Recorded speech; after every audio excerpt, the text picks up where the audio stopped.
Hoy vamos a hablar de otro tema duro, un tema difícil, porque es ahora cuando tenemos que conocer de esto, que son las pérdidas y los duelos. Pérdidas y duelos. Cuando tú estás triste, ¿qué sucede en tu vida? Hoy tenemos que hablar del dolor. Una de las emociones más discriminadas en esta cultura de ganadores. Una de las características fundamentales de la vida es la fragilidad de la vida. En ese hilo casi invisible de la vida vamos caminando. Y evidentemente la vida por detrás se nos burla y nos dice, ¿qué? ¿Tú controlas qué? Aquí no hay control de nada. Y entonces eso nos va a dar la posibilidad de ser agradecidos, de poder tener gratitud dentro de nuestros corazones, al sentirnos vivos, al ver a nuestros seres amados vivos. ¿Por qué? Porque en la fragilidad de la vida todo puede ocurrir en un solo instante. Tenemos que darle lugar entonces a una emoción que ha sido muy marginada, y es la emoción del dolor. Una emoción que ha sido además no solo marginada, sino negada. La gente cuando te ve triste te dice, ¿qué pasa? Ponte alegre, ¿qué pasó? La vida. Espérate, ese tiene derecho a estar triste. Y de ahí viene duelo. Es una emoción necesaria, importante, porque es la única emoción que te pone en contacto contigo. Necesitamos relentarnos. Ese relentarnos es el que nos permite ver cosas que no nos damos cuenta. Es el que permite observar en lugar de ver, escuchar en lugar de oír. Eso nos permite relentarnos. Pero el dolor es necesario, porque el dolor es el fecundador de la vida. El dolor es el que te hace posible valorar la alegría. El dolor te hace posible valorar lo lumínico, porque el dolor te pone en oscuridad. Y en la oscuridad están aquellos valores de tu vida que tú no has visto. Necesitamos estar en oscuridad, ¿saben para qué? Para descubrir la propia luz que la oscuridad engendra. Llevarlo a esa dignidad de poderlo sentir y podernos quedar un rato en él.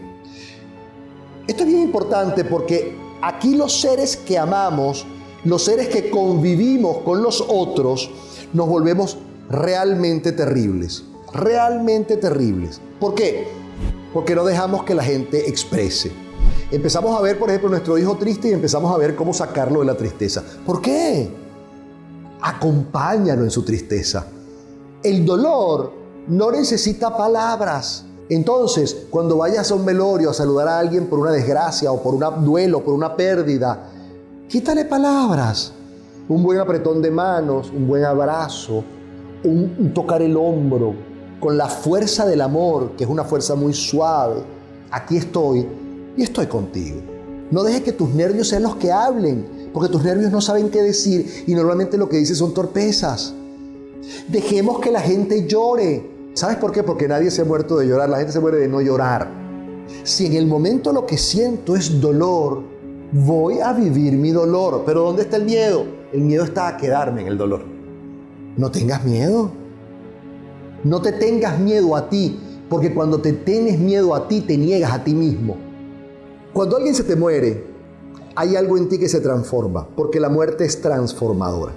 La muerte más dura de todas es la muerte de un hijo. Los padres deberíamos morir antes que los hijos.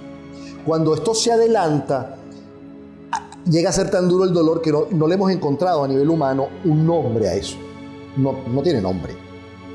Ante un duelo, la vida se transforma para siempre. Los colores van a tener otra intensidad. Y la vida de ahora en adelante va a ser distinta. No estoy hablando peor, ni estoy hablando mejor. Estoy hablando distinta, porque tu manera de verla va a ser otra. Hay dolores que siempre van a estar allí. Siempre van a estar allí. Pero no obstaculizan mi camino en la felicidad y hacia la felicidad.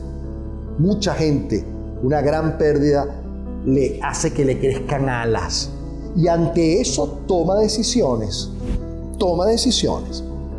La primera etapa del duelo es el shock emocional. Hay una cosa que nos golpea. ¿Qué? No puede ser. Se murió, se fue, me dejó. Y el shock emocional te mantiene como en un estado donde no está pasando nada mayormente, porque estás en ese estado de shock. Ahí pasa y no pasa nada. Luego, el segundo estado es la catarsis.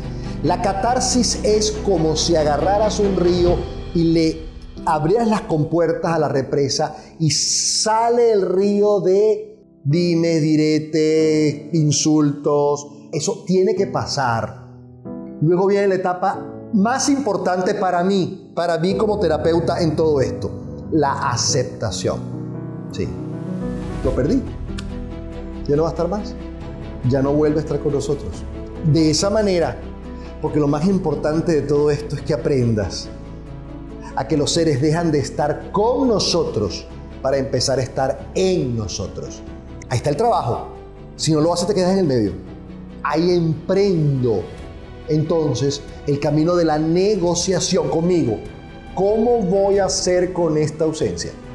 Si tienes una autoestima importante, si tienes una conciencia clara, evidentemente harás una negociación fructífera, buena, maravillosa.